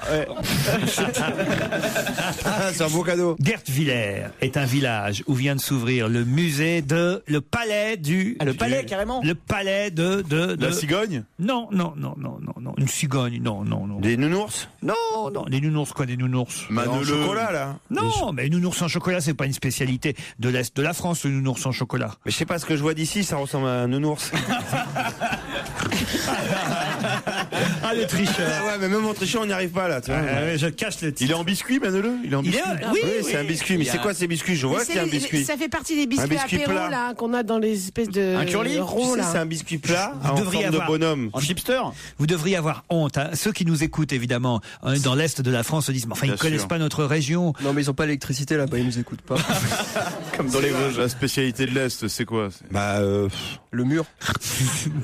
Ça date depuis quand? Ça fait 2 siècles et demi qu'on fabrique ça là-bas. C'est en pain d'épices? En pain d'épices. Bonne réponse d'Olivier de Kersauzon. Eh oui,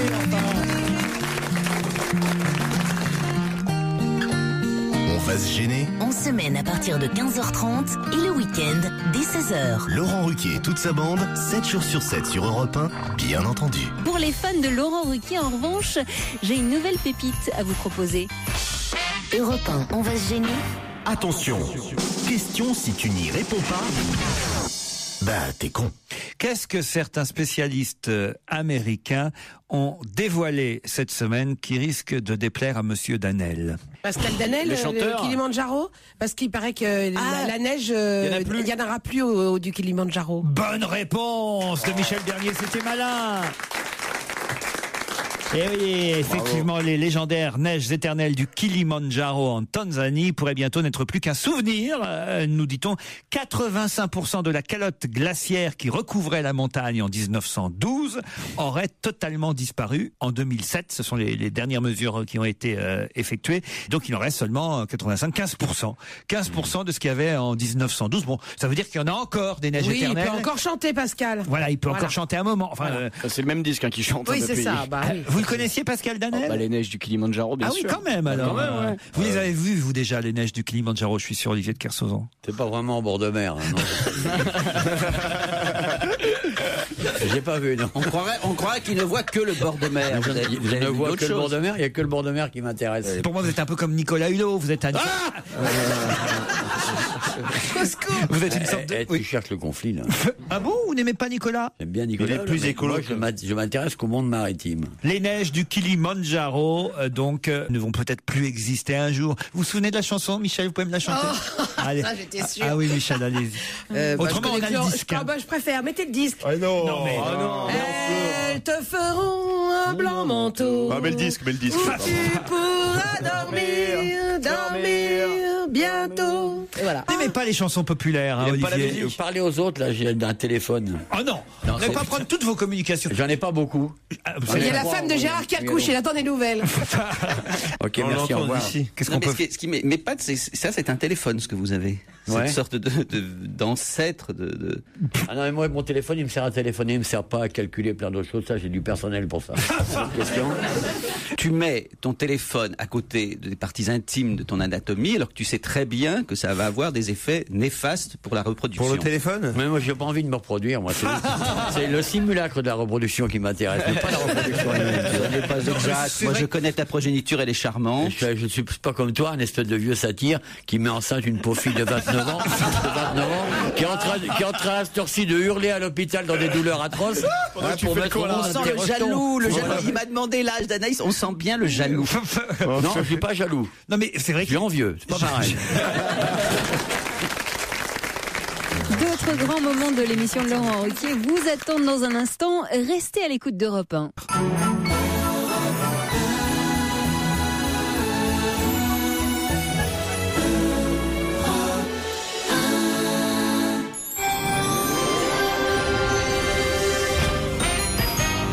Et si on parlait un peu de politique maintenant dans le best-of de On va se gêner On va se gêner sur Europe 1.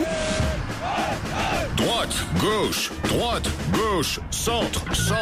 C'est la question politique. Mardi dernier, à Poligny, dans le Jura, Nicolas Sarkozy s'adressait aux agriculteurs. Et dans le petit journal de Canal+, Yann Barthès a remarqué quelque chose dans ce discours de Nicolas Sarkozy à Poligny. Quoi donc? C'est exactement le même discours qu'il y a des années ou il y a 6 mois auparavant. Exactement. Il a exactement fait le même discours qu'il avait fait en février dernier. C'était le 19 février. Vous avez fait le montage en parallèle. Et il y avait la voix en écho. C'était mot pour mot, à la même seconde. C'était extraordinaire. Bonne réponse collective. Alors j'ai envie de vous demander...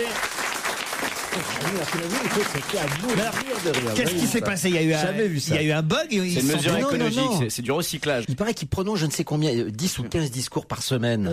Donc il est obligé d'en recycler, c'est pas possible. Et puis c'est pas lui qui les écrit, c'est peut-être Annie Girardot qui écrit ses discours. Putain, j'ai pensé à plein de nouveaux trucs. Non, ce qui est surtout drôle, c'est qu'il a commencé son discours par cette phrase. Je ne suis pas venu vous tenir un discours que vous avez déjà entendu. C'est ça le comble quand même. C'est qu'il ouvre son discours par cette phrase. Je ne suis pas venu pour vous tenir un discours que vous avez déjà entendu. Et là, il ressort exactement le même que celui de février dernier. Il faut quand même être gonflé. Mais est-ce qu'il s'en rend compte? C'est ça la question. Mais non, parce que la dernière fois qu'il a eu un problème avec un discours, c'était quand même quand il a fait ce discours incroyable sur le mérite. Et le lendemain du jour où on apprenait que son fils briguait la présidence de l'EHPAD et où il a fait un discours complètement incroyable qui a dérangé même à droite parce que c'était quand même très voyant. Donc je pense qu'il y a quelqu'un qui lui écrit. Ah oui, c'est vrai. Vous voulez dire que c'était un discours où il disait tous les jeunes doivent avoir la même chance. On doit pas être né pour réussir dans une bonne famille, etc. Voilà, et ça avait fait un buzz. Donc en gros, vous êtes en train de dire qu'il récite des discours sans même les comprendre. Alors. Moi, je serais lui. Je me poserais des questions sur la personne qui me fournit les discours. Parce que je sais pas si c'est un traître ou si c'est quoi. Il y a quelque chose, quoi. Vous pensez que ça peut être Villepin qui lui écrit ses discours? Peut-être. Peut-être une taupe, oui. Dans l'équipe présidentielle. Parce que Villepin, il est assez doué dans le discours. Alors, c'est pas ça, c'est qu'il est grand, Villepin. Sarko, il dépasse pas le pupitre, il arrive pas à lire, certainement. Sarkozy fait du copier-coller devant les agriculteurs. Il a dû se dire, bon, c'est les agriculteurs, je peux leur refiler dans le Jura, ça se saura pas. Non, mais il y a un truc rigolo, c'est que cette fois-ci, quand il a prononcé son discours sur la terre et l'identité nationale, ça fait un buzz invraisemblable, tout le monde se met à gueuler. Dans le discours qu'il a prononcé il y a 6 mois, il disait exactement la même chose, mot pour mot, et personne n'avait remarqué. Toutes les familles de France ont des grands-parents, des parents qui, à un moment ou à un autre, ont travaillé la terre. Voilà. L'agriculture a façonné nos paysages. L'agriculture a donné à notre pays une partie de son âme.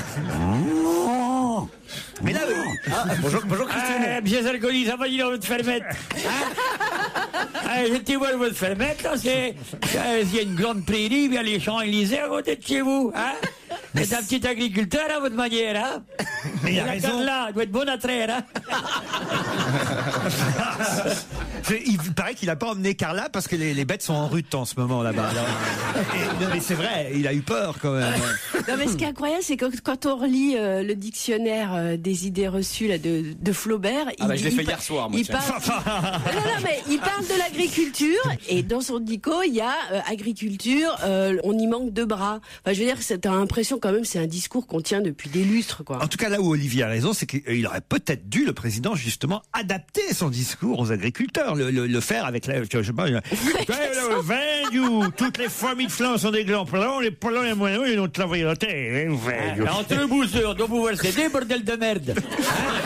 Là, au moins, on se serait dit, tiens, ce discours-là, il l'a jamais fait. Vous voyez? Il suffisait pas c'était pas les mots qu'il fallait changer, c'était le ton, c'était le style. Il l'aurait fait façon Yves Montand, par exemple.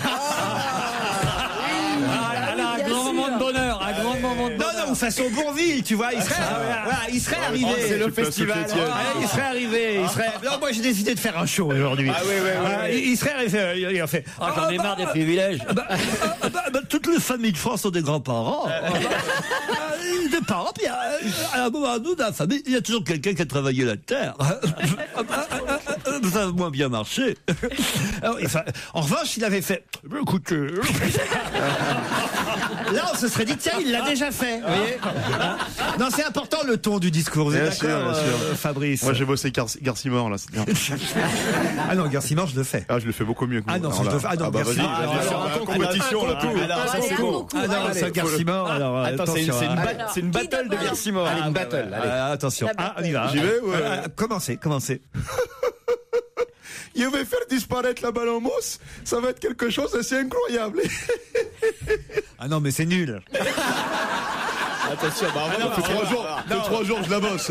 Alors, Garcimore, pour Garcimore, il faut faire des contrastés. C'est tout. Mais c'est beaucoup plus con. C'est plus con, mais plus efficace. Ah non, le concours des imitations est un truc. Oh putain. Moi, je ne sais, on ne sait que choisir. S'il y a quelqu'un qui imite Titoff, il est le bienvenu.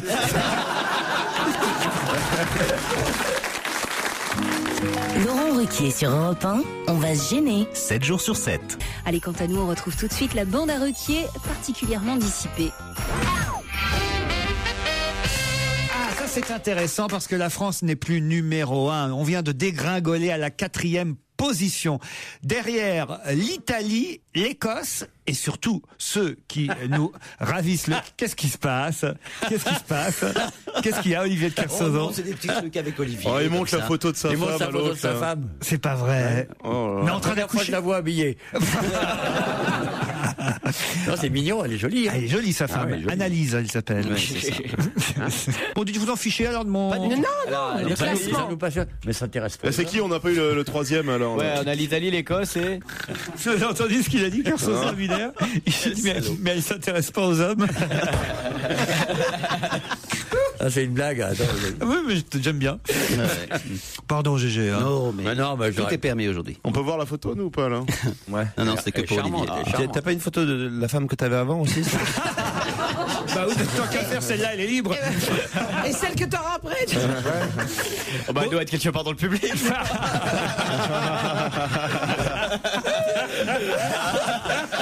C'est vrai que c'est grâce à moi que Gérard a rencontré sa compagne. Il a hésité entre Daniel et Anaïs, finalement. Il a fait, Bon, dites là, j'ai quand même quelque chose d'inquiétant pour nous les Français, autant vous le dire. Alors, puisque la France était première jusqu'à maintenant. Elle vient d'être rétrogradée, la France, à la 4e place. Devant elle, maintenant, devant nous, je devrais dire, nous avons désormais les Italiens, les Écossais et surtout ceux qui sont en tête, qui ont donc pris notre place, les Irlandais. Mais de quel classement s'agit-il? C'est le nombre d'accidents de voiture? Non, pas du tout. La natalité? C'est lié à la sexualité? Non, parce Le taux de chômage? Non. L'alcool bu par habitant? Non.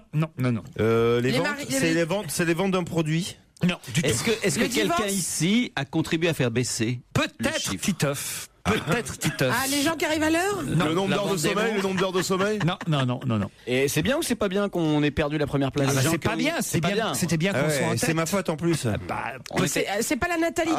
C'est lié à la sexualité. Non, la natalité, non? La sexualité, pas directement, mais un petit peu quand même. La natalité, non? Non. Le nombre de viols? Non. Merci, Tito. Merci. La consommation de porno sur Internet? Non, c'est pas sexuel à ce point-là. Mais quand même, il y a Ça a un rapport avec la les natalité gens qui mangent des chips. à cause de Titoff, ça. Oh non. Les romantiques? Non. Réfléchissez bien. Ce serait intéressant si vous regardiez évidemment les 3 pays qui sont désormais devant nous. Alors qu'on était premiers. Désormais, vous avez les Irlandais, les Écossais et les Italiens. Donc c'est lié. Qui sont liés à l'Europe? C'est pas lié à l'Europe. C'est lié au rugby? C'est pas lié au rugby. C'est pas lié au climat, puisque c'est vraiment pas le même C'est la climat. consommation d'un produit? Non, du tout. C'est les rapports entre les hommes et les femmes? Non. Ah oui, ça peut être ça. Oui. La parité dans C'est les lié- mariages? C'est lié à ça. Mariage? Non, pas les mariages. Les gens qui se marient avec... Aucun rapport avec le mariage. Les paxés? Non. C'est politique? Ce n'est pas politique du tout. C'est social donc. Et vous dites Titoff peut-être, parce que vous ne connaissez pas bien la vie privée de Titoff? Non, ça n'a rien à voir avec la vie privée. Il suffit que je l'entende pour le savoir. Mais c'était une fierté vraiment. Ah, les accents, un truc sur les accents régionaux. Oui. Alors, c'est-à-dire On était numéro 1 des accents à la con. Non. Et, Et on a été battu par Pas les du tout. Vous Italiens. allez voir comme je suis plus sympathique que ça, mon Titi. Bah oui, mais il parlait du sien, accent. Bien sûr, bien sûr. On était. Les dialectes? Non. Le plus grand nombre, le pays qui avait le plus grand nombre d'accents Non, différents. on était numéro 1 et maintenant c'est l'Irlande qui est numéro 1 de l'accent le plus sexy. Le plus sexy. Bonne réponse. Ah ouais. Voilà, l'accent français était l'accent le plus sexy. Désormais, c'est l'accent irlandais. Et c'est vrai. Irlandais. Et oui, c'est vrai que peut-être que Titoff, avec l'accent marseillais, a un peu fait chuter pourtant, non, t'as pas vu, l'autre fois, il y avait une auditrice qui a dit que c'était sexy, tout c'est pas ça. sexy. Moi, je trouve ça sympathique, l'accent marseillais. Moi, j'aime bien. Mais sexy, non. Ouais, ça inspire plus le pastis et la pétanque que la partie sexy, mais bon, parce que vous êtes pas des femmes. C'est pas sexy. Pardon, Laurent, mais. C'est pas sexy. Bien sûr, c'est sexy. C'est sexy. Mais viens, mais oui. Oh, Viens dans le KGB, je vais te montrer mon kiki, tu vois. C'est pas sexy, ça? Ça fait envie. Hein. Ce qui vote de ça, c'est l'accent quoi en plus, en quelle langue? 5000 femmes à travers le monde ont voté pour désigner l'accent le plus sexy. C'est pas l'accent italien depuis des années? L'accent italien, c'est toujours le must. C'est le must. Interrogé mardi par le quotidien britannique The Telegraph, un porte-parole de l'Institut, je ne sais pas quel institut, mais enfin en tout cas d'un institut, à l'Institut de sondage, a avancé quelques explications. Alors, il paraît qu'en fait, notre accent est moins bien vu dans le monde depuis que Nicolas Sarkozy serait président de la République. C'est bizarre. Voilà, parce qu'il parle pas bien anglais, c'est pour ça. L'accent irlandais profite pour sa part de la popularité de stars comme Colin Farrell. Et l'accent italien, c'est Berlusconi qui a baisé la moitié des interrogés, en fait.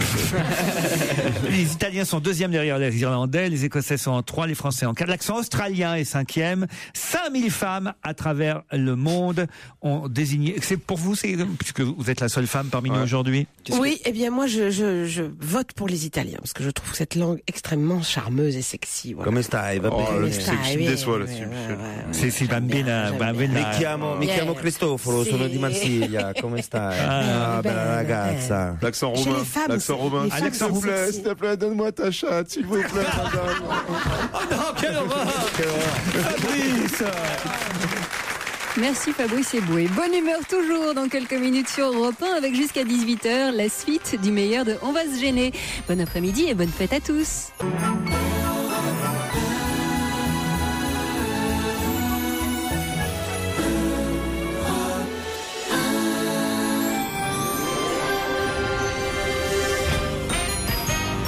Claude Saoud, Fabrice Eboué, Pierre Bénichou, ils sont tous là autour de Laurent Ruquier pour le best-of de On va se gêner sur Europe 1. Depuis votre passage à l'Olympia, écrit Guillaume, j'ai recommencé à fumer sans complexe. En effet, à la sortie de l'Olympia, les deux seuls chroniqueurs que j'ai vus allumer une cigarette sont Philippe Tesson et Claude Sarraute, respectivement 81 et 83 ans. Alors je pense pouvoir continuer sans problème. Alors je tiens à répondre à Guillaume, c'est un mauvais raisonnement, c'est que tous les autres sont morts, les autres fumeurs. Mais oui, en fait, c'est pas parce qu'il y en a deux qui ont 80 ans qui fument qu'il faut en déduire que fumer, évidemment, est bon pour la santé. Ça veut dire que tous les autres sont morts. Je signale que moi j'ai eu la grippe, machin, achat, machin. Eh bien, ça tombe sur les bronches et le fait que j'ai tant fumé, ça fait que je guéris mal. Alors là, je le recommande aux gens. Attention, fumez pas trop quand même. Et sur l'alcool, il n'y a qu'un vaccin contre la grippe, ce n'est pas celui. C'est la Ligue française de football. Une seconde. Il n'y a qu'un vaccin contre la grippe, c'est pas du tout pour la grippe normale et pour la grippe A qu'il faut le faire. C'est un vaccin pour les poumons qui s'appelle Pneumo 23. Ah bah c'est parfait. Pneumo 23. Et ce truc-là, ça vous protège les poumons parce que cette grippe n'est dangereuse que si elle atteint les poumons. Eh ben moi, ça y est, j'ai toussé. Eh ben toi, c'est trop tard de toute façon depuis le temps. Alors faites pas que tousser, Claude. Je vous appelle lire ce mail. Est-ce que c'est vrai que vous non, si c'est méchant, tu le lis. C'est pas méchant, c'est pas méchant. Ah, attention là. C'est pas méchant, Claude. C'est fragile. C'est un peu embarrassant quand même. Est-ce que vous étiez dimanche 25 octobre à Paris au cinéma pour voir le film Mademoiselle Chambon avec Vincent Lindon? Oui, ah ben oui, voilà, oui. Voilà. Oh merde. Alors, il se trouve que, paraît-il, vous auriez fait quelques bruits un peu indélicats pendant la durée du film. Oh non, alors. C'est ce que dit quelqu'un qui était assis derrière vous. Alors c'est une... Oh, je peux même pas parler. Ça m'arrive de péter. Ah. Ce qui est drôle, c'est que c'est pour aller voir un film qui s'appelle Mademoiselle Chambon. Là, jamais. Au cinéma, jamais. C'est pas vrai. Et dans une brasserie, parce que j'ai un doute pour une fois. Mademoiselle Chambon, mais fait pas beaucoup de bruit. Hein. Non, j'ai rien pété du tout. Assise aux côtés de Sophie de Menton. Quoi? Oui, vous étiez aux côtés de Jamais, je suis avec ma vieille copine, Elisabeth Pinault. Moi, je l'appelle Zaza. Zaza et la pétomane. Zaza Pinault, on n'en a pas connu une, nous. Moi, non, mais vous peut-être. Les vieillards. Pète, oui. Ce que tu veux, mais pas jamais en public quand même, on se retient. Non, en tout cas, c'est pas ce que dit Philippe qui était derrière. Je vous garantis, Laurent, que la prochaine fois, j'emmènerai un déodorant. Voilà. Je vais vous donner son téléphone. Et Sophie de Menton en plus. Quoi, Sophie de Menton? Je te parle avec Sophie de Menton, n'importe quoi. Comment il saurait que vous étiez dans ce cinéma? Qu'est-ce c'était quoi comme cinéma? Mademoiselle Chambon, dimanche 25 octobre à Paris, le film avec Vincent Lindon. Voilà. Oui, ça. C'était bien le film. Écoute, moi je trouve ça pas mal. C'est un peu long quand même. Il y a des longueurs. J'ai l'impression que t'en avais un peu rien à péter, quoi. Pierre, peut-être une réaction là-dessus. Pierre est effondré. C'est pas ma faute, Pierre. Non. Savoir que vraiment, juste après, pour mon petit déjeuner, je me lève très tard, pour mon petit déjeuner à 4 heures, je vais avoir des histoires de grand-mère péteuse. C'est pas possible. Est-ce qu'il y avait des odeurs? C'était fort? C'était faible? Ma copine, elle s'appelle Zaza, mais quelle envie. Nathalie m'écrit, j'imagine, passionnant. Claude Sarraute étant ma grand-mère, Christine est un peu comme ma mère, Pierre Bénichou mon père, Titoff mon frère, Fabrice mon cousin et bien sûr mon parrain c'est Laurent Ruquier. Le voisin qu'on peut pas saquer c'est Gérard Miller et j'aime aussi le concierge Bonaldi qui ne fait que des conneries. C'est bien trouvé ça. Voilà. Le concierge Bonaldi, c'est bien trouvé. Vous êtes ma famille, écrit Nathalie, qui ajoute: Titoff n'est peut-être pas la beauté par excellence, mais lorsque le soir je réécoute l'émission sur internet dans mon lit, je ne peux m'empêcher de m'imaginer Titoff à côté de moi et d'en faire mon objet sexuel, car le son de sa voix est très sensuel et inspire à la débauche. Ah ouais. C'est Nathalie qui vous a pris comme sextoy, vous vous rendez compte un peu? On termine avec une petite histoire envoyée par Antoine. C'est un petit monsieur qui monte dans une tour, une grande tour, un immeuble. On peut imaginer Michalak, tiens, par exemple. Voilà, c'est pas mal avec Michalak. Il est à Michalak, on lui dit, tiens, va voir dans la tour, il y a des surprises pour toi, c'est ton anniversaire. Alors il arrive, je la transforme un peu. Alors Joujou arrive au premier étage et il voit Miss Yveline qui lui dit, tu me baises ou suspense? Oui, aïe, aïe. Il répond, ah oui, suspense. Alors hop, il est au deuxième étage et il voit Miss Île-de-France qui lui dit la même chose, tu me baises ou suspense? Hop, suspense. Troisième étage, et là il voit Miss France qui lui dit, tu me baises ou tu préfères suspense? Suspense. Hop, hop, hop. Quatrième étage. C'est bien Jojo. Miss Monde. Elle dit pareil, tu me baises ou suspense? Suspense. Il monte, il s'aperçoit qu'il arrive au haut de la tour. Et là, au haut de la tour, il voit un monsieur moche, horrible, qui lui dit, salut, c'est moi, Pence. Ouais. Non mais depuis le début, on savait. Elle est nulle. Non. C'est-à-dire qu'on préfère les flatulences de Claude quand même. Laurent Ruquier sur Europe 1, on va se gêner. 7 jours sur 7. Europe 1 qui diffuse les plus chouettes moments de l'émission de Laurent Ruquier jusqu'à 18h. Europe 1, on va se gêner. Des heures de travail, une analyse précise, une réflexion hors norme.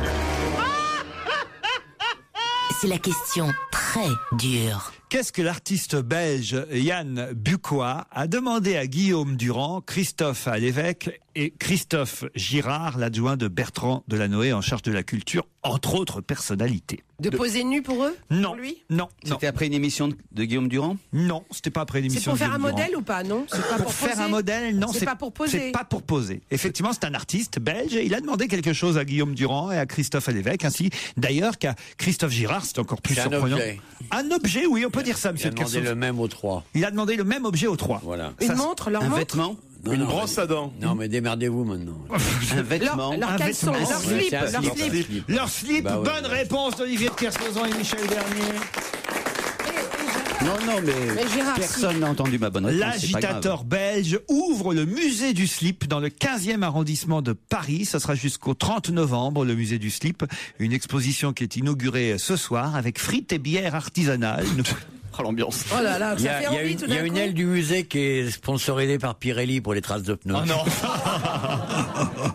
Mais c'est quand même curieux que l'adjoint au maire chargé de la culture, monsieur Christophe Girard, ait donné son slip. J'avoue quand même. Ah, parce qu'ils l'ont tous fait, ils l'ont tous donné. Ah bah non seulement il a demandé, mais ils l'ont donné. Ah, c'est ça. Christophe Alévêque a donné son slip, Guillaume Durand a donné son slip, et on peut aller voir les slips qui sont lavés, nous précisons. Ah bah j'espère. Ils ont déjà été portés, mais ils sont lavés. Ils sont sous cadre, j'espère. Perversion que je sous cadre, ils sont sous cadre. Et alors c'est c'est quel genre de slip qu'ils portent? Ça dépend. Hein. Vous avez le string, le caleçon, voilà, ça dépend des personnalités. Alors d'autres personnalités, il n'y a pas d'autres personnalités? Ah non, on nous a pas donné les noms des. Il y a celui de Guy Carlier, ça prend un salon tout entier. Non mais oui, il y a Corinne Meyer par exemple. Vous savez, la fille qui écrit Bonjour Paresse par exemple, écrivain un peu marrante. Il y a des grosses vedettes dans son parce qu'il y a des slips de femmes, il n'y a pas que des slips d'hommes. Hein. Les femmes, on dit pas des slips, on dit des culottes en général. Bah oui. Pour une femme, on dit pas un slip. Non, on dit une culotte. Michel. Bah si, on peut dire. Enfin, on dit une culotte pour une femme. Michel, Michel. Non, mais moi je mets de tout. Moi tout me convient. Un slip kangourou, Michel. Moi généralement. Je sais pas quelle femme, mais non. J'ai déjà entendu des femmes dire qu'est-ce que t'as fait de ton slip ou ah non, de mon slip. Et dis donc Laurent, c'est quoi ce slip que vous ne portez pas? La culotte est très différente du slip. La culotte est en dentelle, la petite culotte. Pas du tout. La culotte est montante. Ça fait longtemps que vous n'avez pas regardé cette partie-là du corps féminin, parce que franchement, on dit pas des. J'ai jamais entendu une femme dire je vais mettre mon slip. Ouais, c'est vrai. Tu sais, avec Joujou, il est faussé un peu. Je vais mettre mon slip et puis après je vais me raser la barbe. C'est vrai que c'est assez rare d'entendre une femme. Écoutez, on a une seule femme ici, c'est Michel Bernier, et elle me soutient. Alors. Non, mais je dis que j'ai déjà entendu des filles dire je mets un slip. Alors, voyez Gérard. Ouais, mais enfin, quel genre de filles tu fréquentes aussi? Des salopes. Ah ouais. Non, mais les femmes dignes de son ont des culottes. Des strings, des culottes, des tongas. C'est quoi des tongas? C'est des tongs? Non. Tanga. Tanga, c'est pas des tongas. C'est le string brésilien. Non, c'est entre le slip et la culotte. Entre la culotte et le string, pardon. C'est pas mal ça. C'est un slip à fente arrière avec pochette auto-vaselineuse. Très pratique. C'est fabriqué en Pologne. Vous auriez donné le vôtre, Gérard, si on vous avait demandé? Non. Vous, Olivier, non. Pas. Non, moi non plus. On m'aurait demandé mon slip que je l'aurais pas donné. Non, c'est vrai que c'est curieux. Moi, j'aurais été Monsieur Girard, j'aurais jamais donné.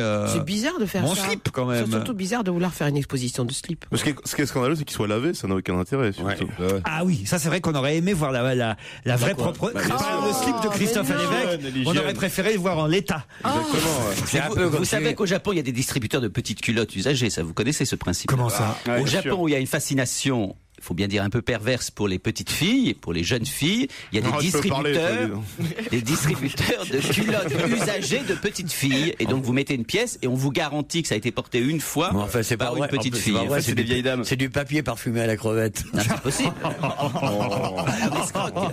C'est le marin qui parle.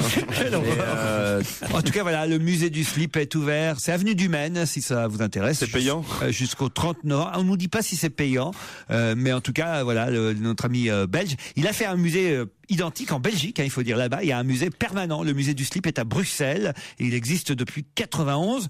Et bon, Christophe Girard se défend plutôt bien dans la presse ce matin. Il dit oui, écoutez, non, j'y vois aucune vulgarité. J'ai donné ce qu'elles sont, sans me rendre compte que le musée allait vraiment ouvrir. Et après tout, dans la société occidentale, le sous-vêtement n'est pas du tout neutre. C'est un accessoire de mode. Un couturier comme Calvin Klein s'est fait connaître grâce à ses défilés de slip. Si quelqu'un m'avait demandé un chapeau, j'aurais donné mon chapeau, mais je ne porte pas de chapeau. Claude Sarraud a donné une couche au musée du slip. Oh non.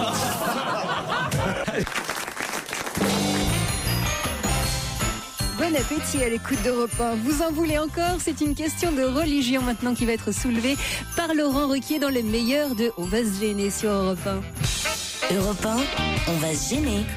Des heures de travail, une analyse précise, une réflexion hors norme. C'est la question très dure. Le Turc Adnan Pirizan est en train de se faire beaucoup d'argent parce qu'il vend ses carpettes, ses tapis un peu partout dans le monde. Tout simplement parce qu'il a inventé un nouveau tapis. Le tapis volant? Quel tapis a inventé le Turc Adnan Pirizan? Le tapis anti-grippe, anti-bactéries, anti-grippe. Un tapis où il y a quelque chose en plus dessus. Ah oui, il y a quelque chose. Il y a une boussole dessus. Ah, c'est pour repérer la Mecque, la bonne direction. Ah oui. Ça c'est pas bête, hein. Mais alors effectivement, un GPS. Un GPS. Le tapis GPS. Il s'agit d'un tapis de prière, ça c'est vrai. Mais il n'y a pas une boussole dessus. Ah, il y a un emplacement pour les genoux. C'est-à-dire? Un emplacement pour les genoux. Il y a des genoux. Il est rembourré aux genoux. Excellente réponse de Caroline Diamant, Olivier de Kersauzon et Jérémy Michalak. Un tapis de prière orthopédique, rembourré à l'emplacement des genoux et du front. Tu vois, Caroline, tu feras un bon tapis de prière, toi. Vous voyez, parce que ça permet effectivement de moins avoir mal aux genoux et aussi à la tête, parce qu'évidemment quand vous voilà. Et vous le faites bien, vous le faites bien. Je me suis souvent tourné vers la Mecque. Qu'est-ce qu'il est con. Je me suis dit, il va pas le faire quand même. Quand même. Alors, non mais c'est une formidable idée, le tapis de prière. Ouais, mais ça va pas assez loin. Quoi. Ah bon, pourquoi? Non, mais ce qu'il faudrait, c'est un tapis avec une diode où on sait quand Dieu est en ligne. Ça c'est vrai. Un petit clignotant. Il est libre, il est en double appel, attention. C'est quand même assez chouette. Il y a ça dans les églises, tu sais, la petite lumière rouge. Comment ça? Sur l'autel. Bah enfin merde, vous savez c'est ça. une bougie. Mais non, c'est pas une bougie, il y a une petite lumière rouge. Tu croyais que c'était une église, c'était un carrefour.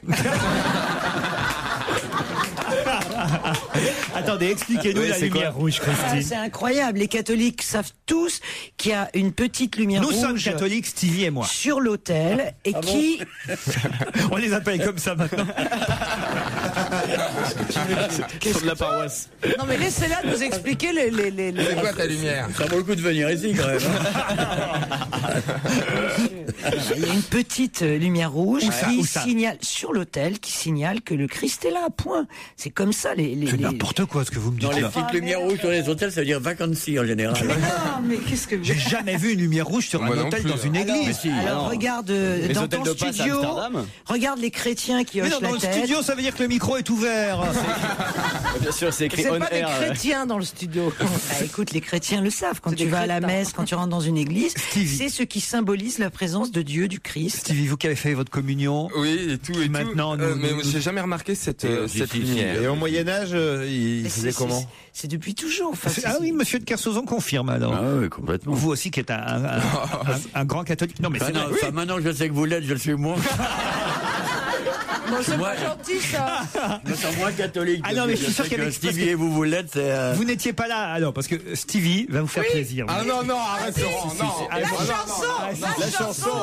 C'est parce que Olivier, il y a quelque chose que vous avez loupé. C'est qu'on a appris ici que Stevie avait été premier communiant, il a fait son catéchisme et il connaît des chansons que son curé lui apprenait. Particulièrement une chanson formidable. Alors faut imaginer le curé qui est là, la main dans les cheveux de Stevie. Allez-y. Où es-tu? Qui es-tu? Il fait nuit, je suis perdu. Trace une ligne, fais-moi un signe. Dis-moi où te caches-tu? Enfin voilà, c'est joli, hein. C'est dingue que je me rappelle de cette chanson.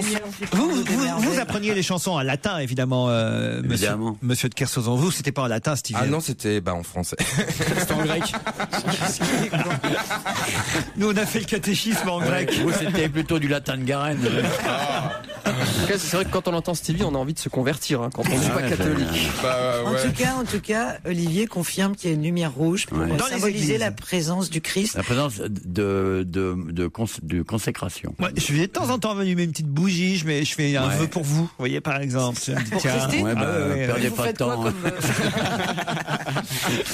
Vous faites quoi comme vœu pour je fais une petite prière, je pense à mes amis, je dis tiens... c'est vrai. Mais vous priez qui, vous? Comment ça, je prie qui? Je sais pas, il y en a qui prient Saint Rita, moi je prie la Vierge Marie. Ah moi je prie Dieu, je vais carrément au Seigneur. Tu vas chez les vieilles filles, tu te prends pour qui? Je vais pas Saint Machin. Non, il y a que quand je perds quelque chose, je prie Saint Antoine de Padoue. C'est Jean-Yann d'ailleurs qui avait eu un mot très très drôle, comment il disait? Saint Antoine de Padoue, 10 de retrouver. Mais le pire c'est que c'est vrai, c'est que ça marche. Ça marche. Ça marche. Mais quand tu crois, ça marche en fait. Quand tu crois, voilà. Toi, tu devrais prier Saint Rita. Ouais. C'est les causes désespérées. Non, même Saint Antoine de Padoue pour retrouver un mec. C'est pas loin de là où vous enregistrez Saint Rita. C'est pas loin de là où vous enregistrez vos émissions Saint Rita. Au Moulin Rouge. Bah oui, parce mais que c'est pas la même. Hein. Ah bon? C'est vrai, je croisais la Rita qui est devant le Moulin Rouge, crois-moi, elle fait des prix, mais c'est pas la même. C'est Saint Rita du Sexodrome, c'est quelqu'un d'autre, ça c'est notre personne. Laurent Ruquier est là 7 jours sur 7 sur Europe 1. Il revient donc demain avec On va se gêner à 15h30. Et si jamais vous voulez réécouter ces émissions, n'oubliez pas que c'est possible. Il suffit de vous rendre tout simplement sur le site europe1.fr. Dans un instant, Regarde les hommes changer. C'est Frédéric Tadei qui sera avec vous et Alain Decaux aujourd'hui sur Europe 1.